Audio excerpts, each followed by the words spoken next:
suara kereta api yang mendengung melewati pegunungan.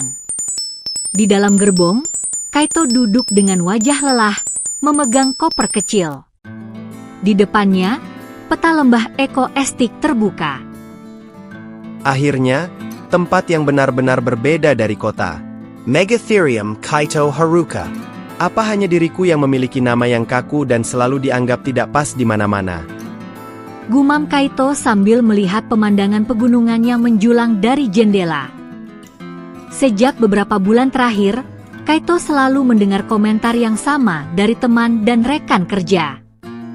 Padahal dia hanya ingin hidup sesuai keinginan hatinya, membuat karya seni kayu yang tidak populer, membaca buku tentang sejarah bumi, dan bersantai di tempat yang sunyi.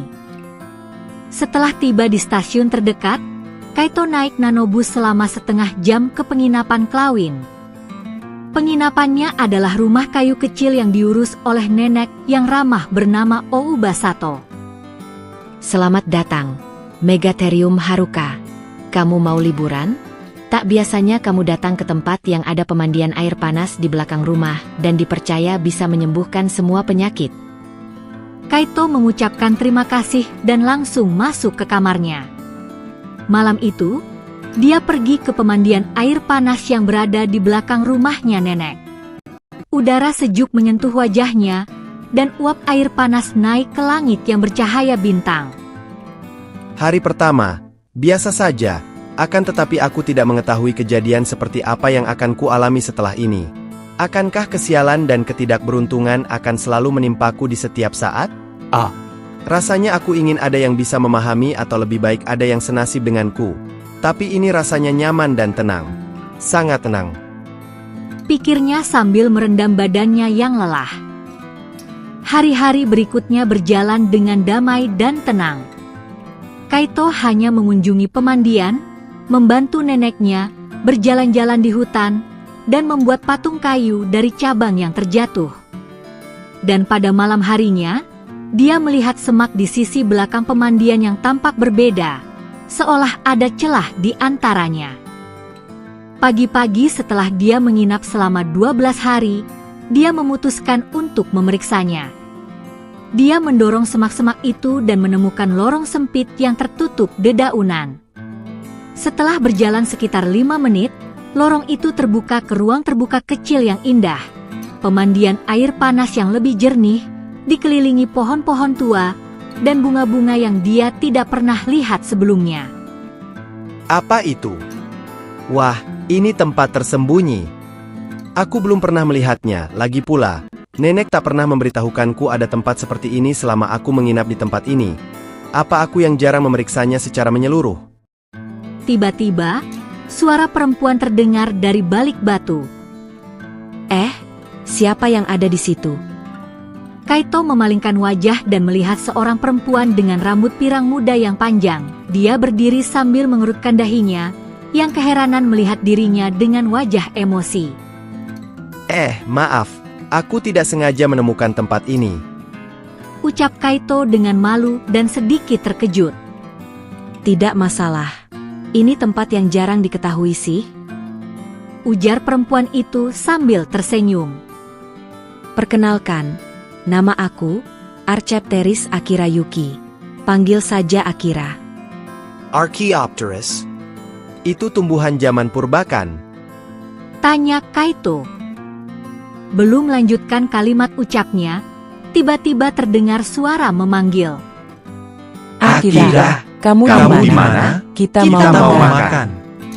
Dari balik pepohonan semak belukar, muncul 4 orang lagi, 2 cowok dan 2 cewek, semuanya tampak seumuran Kaito. Ini Ren, Ryo, Hana, dan Miu. Kenalkan ini Akira. Kita semua tinggal di penginapan yang sama denganmu loh. Cuma kamu tidak pernah melihat kita, karena kita selalu ke tempat ini. Ketika lagi mencari inspirasi.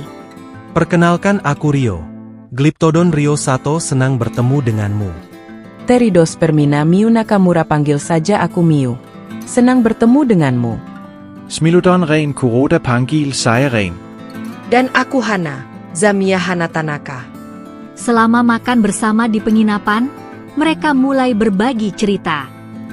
Kaito terkejut ketika mendengar bahwa semua mereka juga selalu mendapatkan komentar negatif.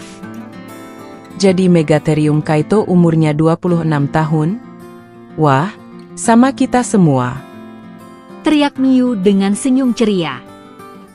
Ren, Smilodon, dianggap terlalu kaku, karena suka mempelajari sejarah binatang. Rio, Glyptodon, dianggap gak berguna, karena ingin membangun taman bunga yang tidak populer. Hana, Zamia, dan Miu, Pteridospermina, dianggap aneh, karena suka membuat kerajinan dari tumbuhan langka. Sementara aku dianggap memiliki nama yang kaku, selalu dianggap tidak pas di mana-mana dan selalu ditawari seperti, "Kenapa kamu tidak ikut arus aja? Kerja yang lebih stabil, teman yang lebih normal." Jadi kita semua sama ya, orang yang tidak ingin ikut arus, tapi selalu dikenai teguran dari orang yang bahkan tidak pernah merasakannya. Ujar Kaito dengan mata yang sedikit basah. Ayo dong. Tapi itu tidak masalah. Karena kita ada di sini bersama-sama sekarang. Ujar Akira sambil menepuk bahu Kaito. Begitu lama mereka bercengkrama dengan serunya sehingga tak ada yang sadar ada seekor burung langka hinggap di cabang pohon di depan mereka dan menjatuhkan bunga kecil yang berwarna emas. Wah, itu bunga Yamabuki Hikari. Sangat langka dan dipercaya membawa keberuntungan. Teriak Hana sehingga semuanya langsung memalingkan pandangannya. Setelah itu, keberuntungan datang secara bertubi-tubi.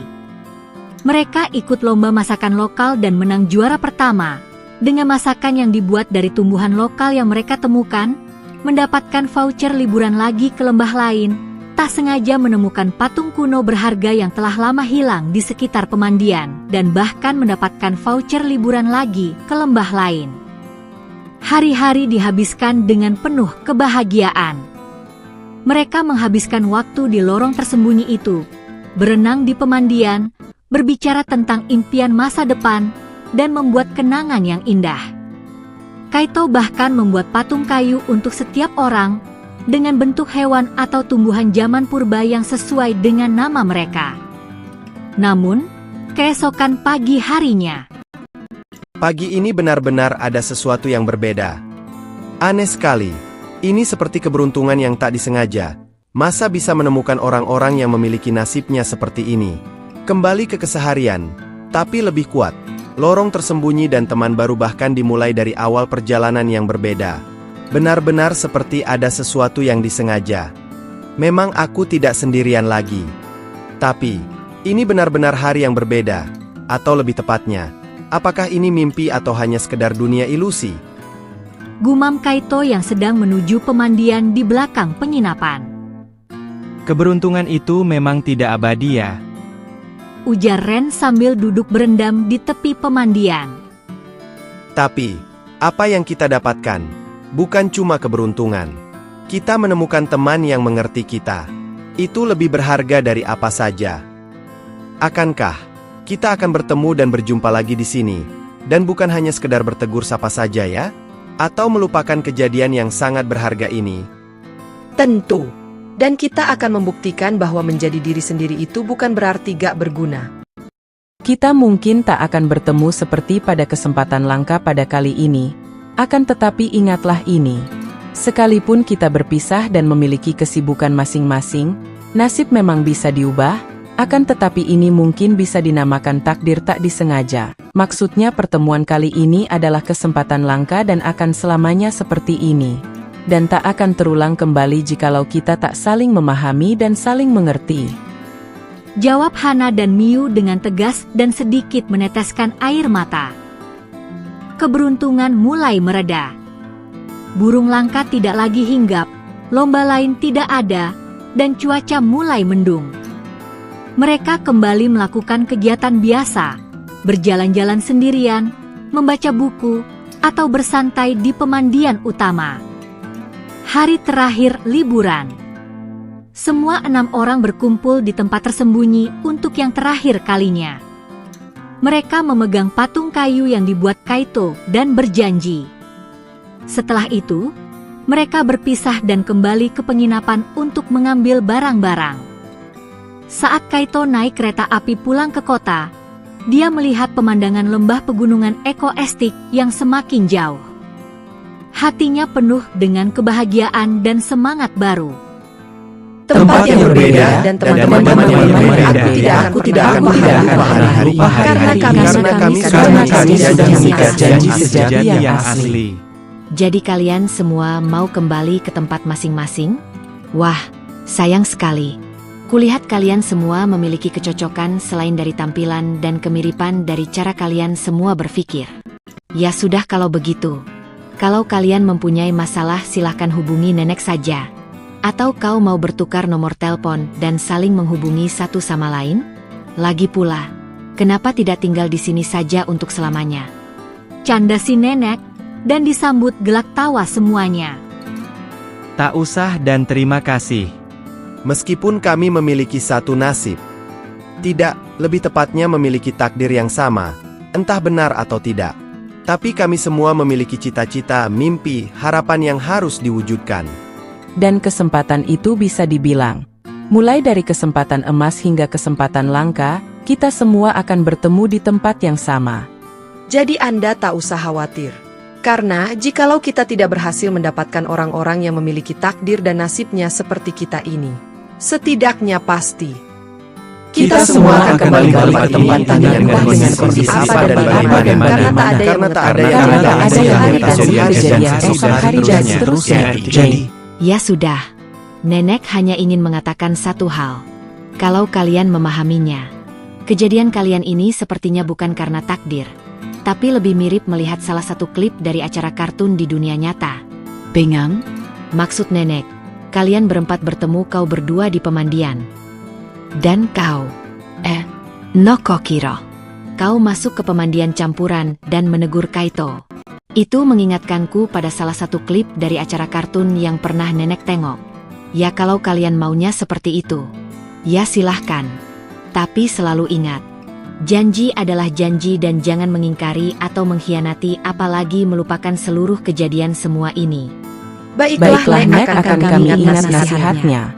Ngomong-ngomong, mau aku lanjutkan tentang apa yang terjadi setelah kalian pulang ke tempat masing-masing dan bagaimana kalian semua membuktikan diri di depan lingkungannya? それで物語はどう続くのでしょうか？まだ気になっている人はいますか？それともただ退屈なだけでしょうか？ Jadi janganlah kalian lupa untuk menyaksikan kisah kami lainnya hanya di channel Newbie Byte. Dan jangan pernah Anda percaya bahwa kisah ini berasal dari kisah nyata atau dari pengalaman asli seseorang di lingkungan Anda.